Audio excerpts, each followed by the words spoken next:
So every football event that we host and organize is an important milestone for us to practice, test our plans, and that's no different for the Arabian Gulf Cup and the FIFA Club World Cup that were played at the end of 2019.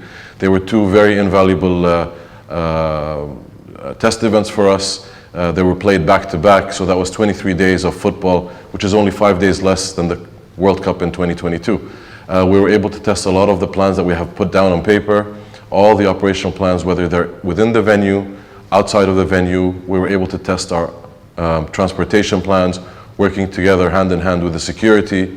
And the lessons learned for us were just immense.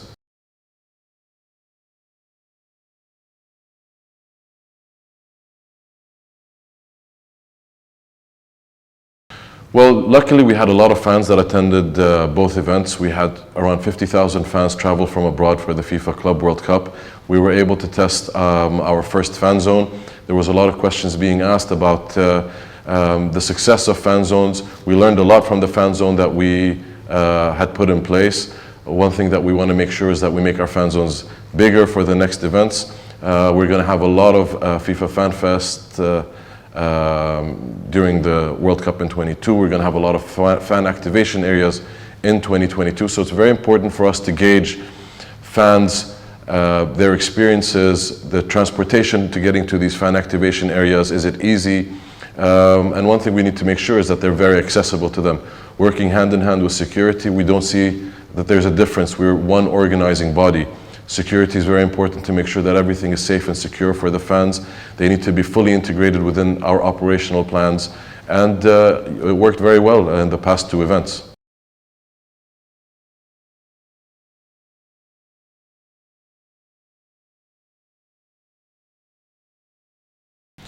When it comes to the question of alcohol, this is a question that's often asked about us.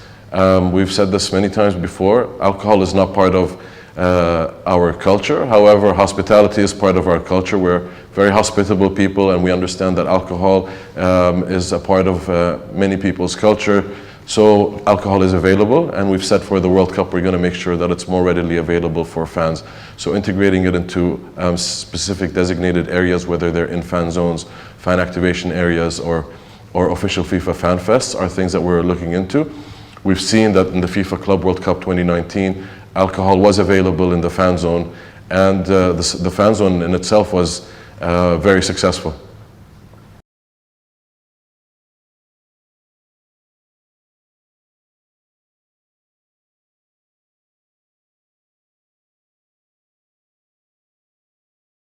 In terms of gaining experience from other major events around the world, we've been sending team members ever since 2012, the Euros that happened in Poland and Ukraine. We've sent people to the Euros in 2016, World Cup 2014 in Brazil, World Cup 2018 in Russia. In fact, we sent over 180 people to the World Cup in Russia, which was a great learning experience for many people that have been able to apply their skills here. So this coming summer, 2020, we've got the Olympics in Tokyo. We've got Copa America in Argentina and Colombia. We've also got the Euros, so we'll be sending a big contingent of people to all these events to make sure we also capitalize on all the previous experience that we've gained. And as it's shown us in the past, what people gain and what they learn in these events is something that will really benefit us going forward.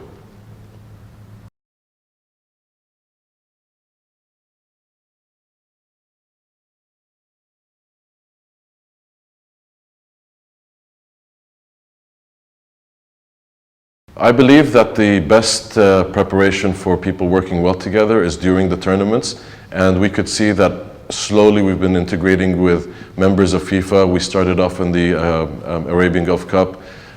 Furthermore, we cemented that at the FIFA Club World Cup, and going forward, any major event that happens here in Qatar, a football tournament, will be handled predominantly by the JV that's been set up between us and FIFA, and we believe that's the best model going forward in preparation for the World Cup in 2022.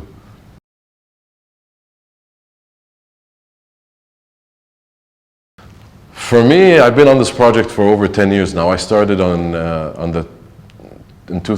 May of 2009. We were still in the bidding stages.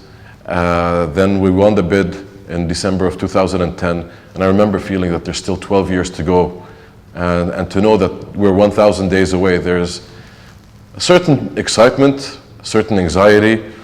We see the plans coming to place. We're very proud with where we've come in terms of the infrastructure, in terms of the stadiums.